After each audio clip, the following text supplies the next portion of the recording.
Bunge la Wananchi President Calvin Okoth alias Gaucho is a young man turning heads of many in the world of political activism.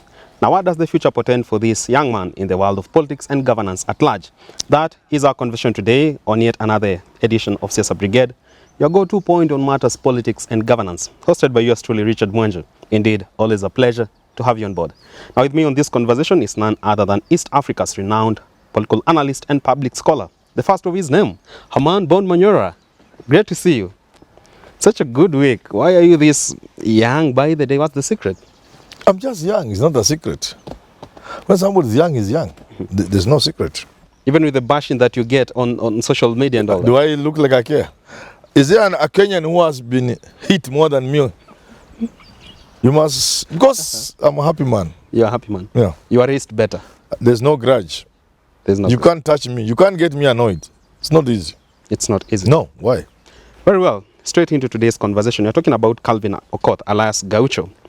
He's a man, he's the talk of town. Anywhere you see Raila Odinga or Uhuru Kenyatta, the second name that comes to fore is Gaucho, right by their side. And let me start from this point. If you go down memory lane, the perfect picture of a youth who will be so close to Raila Odinga in everything matters politics was Babu Owino. Now we are seeing more of Gaucho. Do you think somewhat Gaucho has stolen the thunder of Babu Owino in matters ODM politics or just the Raila politicking? Well, I talked to Gaucho the other day on phone. He's visible. But again, I don't think the role Gaucho plays is the same role Babu Owino is playing. The two are playing different roles. Vastly different. Yeah. So, Gaucho cannot be rivaling Babu Owino because they're in different leagues. But somewhat, some quarters really believe that he has won, of course, the trust and loyalty of Raila Odinga. We are seeing more of Gaucho than even more of Babu Owino close to Raila Odinga, especially on matters demonstrations or even the ongoing battle with the government. Do you think that's something that could probably justify the argument? You know what? When Raila entered the phase of this struggle, phase of the struggle, yeah, mass action, he entered at a time many politicians were disappointing, elected leaders. So inevitably you look more away from the political leaders.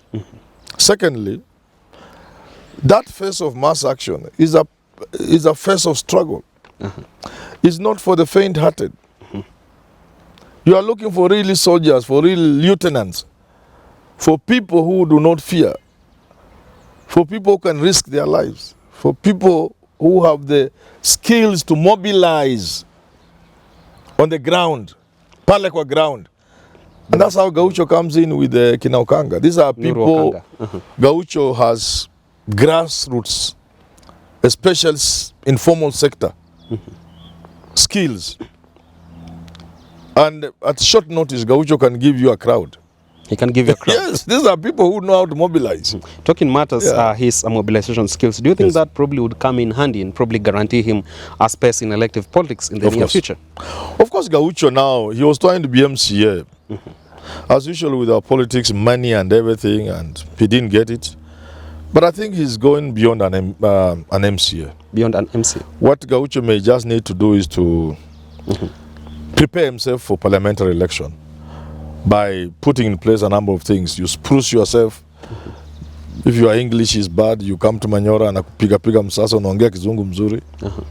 So if you need some little education here and there. And a few media interviews from us? Yeah, things like those. All right, very well. Some profile. He has what you need to be an MP, beyond what you need to be an MP. Gaucho is now a national figure. To be an MP is not a big thing to him. That informs my next question. In the recently elected, in the run-up to the election, he largely contributed to the success that Azimio gained in the election. But many were believing that just like the likes of Kanini, Kega were nominated at Iala, and even the many that have been nominated to National Assembly here and the Senate by Azimio, many thought that the name of Gaucho will have been flouted. It wasn't the case. What do you think would have informed that? You see, it is until after election and after nomination that Raila now can see who are the people you need more. Because for many years, people like Raila, not Raila alone, all these players, apart from Ruto, have always believed only a certain category of people should get positions, even in nominations in political parties. You get it?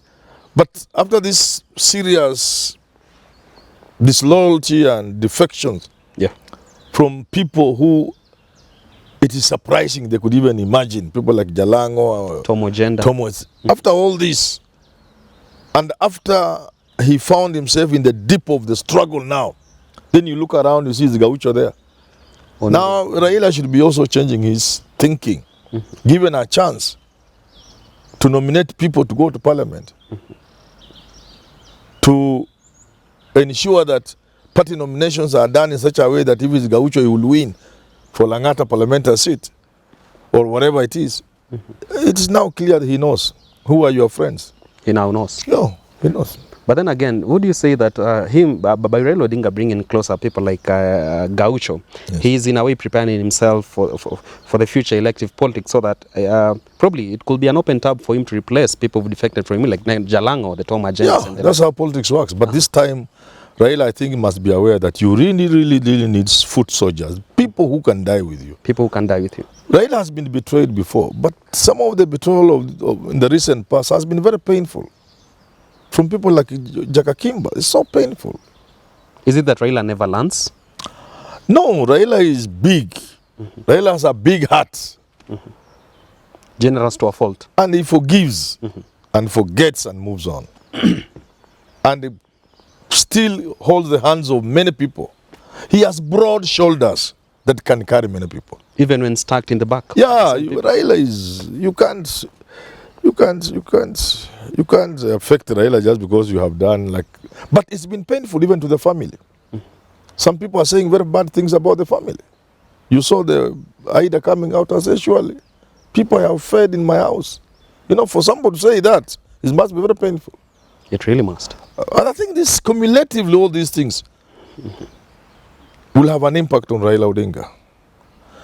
And I think if he doesn't change the way he does a few things, then there'll be something wrong even with him. Very well. Because I would expect people like Gaucho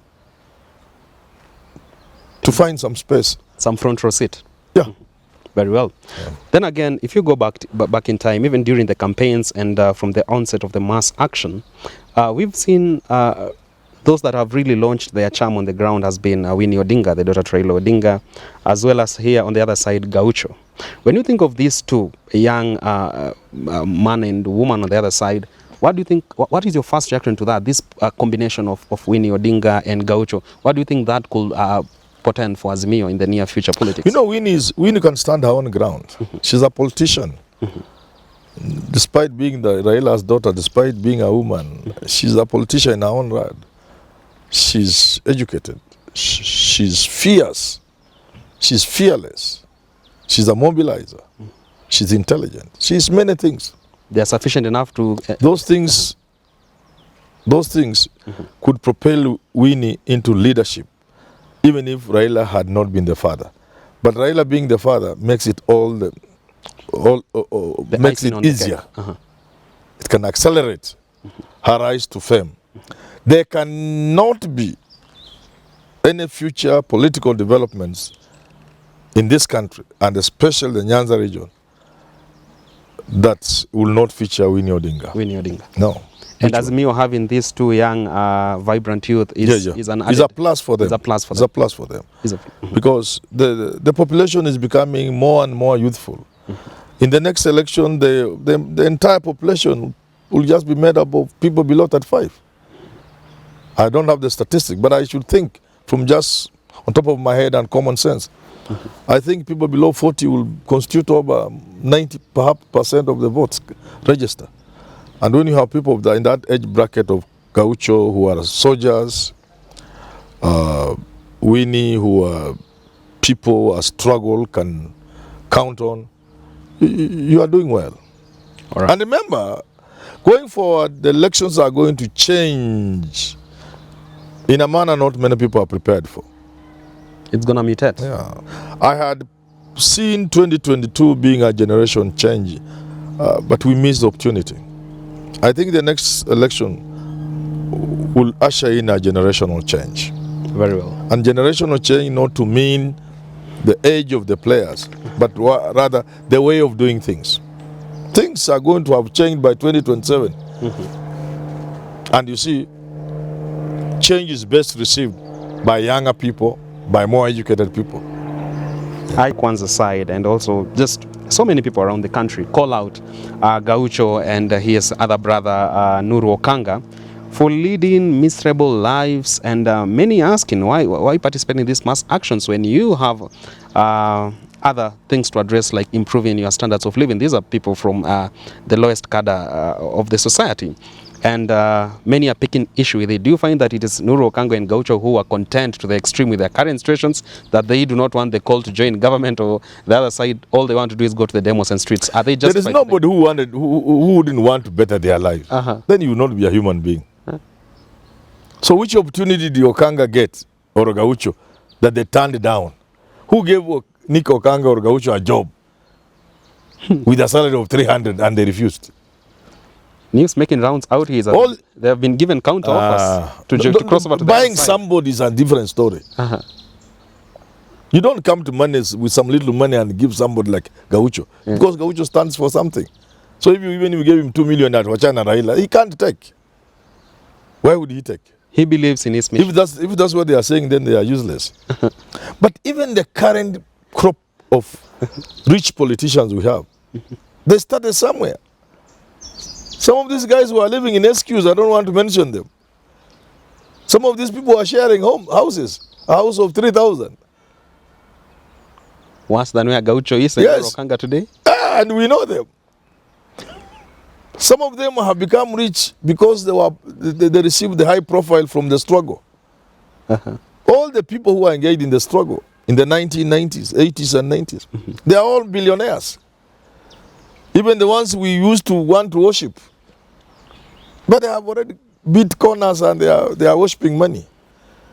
So if that's the trend, a time will come when Gaucho will also be driving a Range Rover or a big thing. And dishing out money. And they also telling Manyora kaa chini kunywa chai. Shikai crossover to the other side. Tukiwachana na driver anaingia kwa Range Rover yake wanaenda nyumbani, sports or Porsche. That's how the world works. Let nobody, when that time comes, let nobody fault him, because all these people are also just nobodies. No despising. They all are socialist leanings, despising wealth, but they are all now billionaires. I've given an example, my friend Njeru Kadangu only. The rest are now billionaires and multimillionaires. So let us value people for who they are, and not for what they have. But when the time comes for Gaucho to have a nice vehicle, because now if you are rubbing shoulders with Uhuru Kenyatta, if Uhuru Kenyatta can mention you in a rally and invite you to speak, why wouldn't he buy you a car? Again, wakati Uhuru Kenyatta atakuwa amenunulia Gaucho nyumba na gari, tena mtaanza kuongea.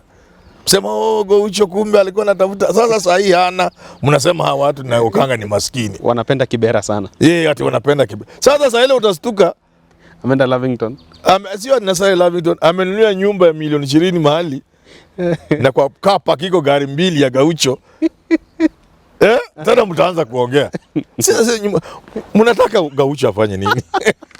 Abaki Kibra ama aende alilie Runda. Ama aende mahali fulani. Very well. But the important thing, these are young people. They believe in a cause. They are fighting on the side of Raila. And if tidings come their way, so be it. Let them embrace it.